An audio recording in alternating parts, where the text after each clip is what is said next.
আমি চাই এমন কেউ আসুক আমার জীবনে যে আমার অতীত জেনেও আমাকে ভালোবাসবে, আমার বর্তমান আর ভবিষ্যৎ নিয়ে ভাববে, অতীত নিয়ে নয়। যে আমার অতীত নিয়ে প্রশ্ন না তুলে আমার ভবিষ্যৎকে একটু সুন্দর করে তুলবে, যে আমার দুর্বলতা নয় বরং শক্তি হবে, যে আমার এই অগোছালো জীবনটাকে একটু সুন্দর করে গুছিয়ে তুলবে, যে গভীর রাতে আমার মন খারাপের কারণগুলি শুনবে আর মিষ্টি সুরে বলবে কি হয়েছে, আমি তো আছি। যে আমার কান্না নয় বরং হাসির কারণ হবে, যে আমার গল্পের বই হবে আর তার গল্প হবে শুধুই আমাকে ঘিরে, যে আমার সামনাসামনি হলে আমার দিকে প্যাল প্যাল করে তাকিয়ে থাকবে, যে আমাকে আমার মতো করে বোঝার চেষ্টা করবে, আমাকে অনেক বেশি ভালোবাসবে।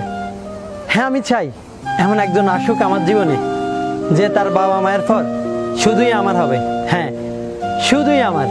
আমি এমন একটা তুমি চাই, এমন একটা তুমি চাই, যে তুমিতে আমি ছাড়া অন্য কেউ না।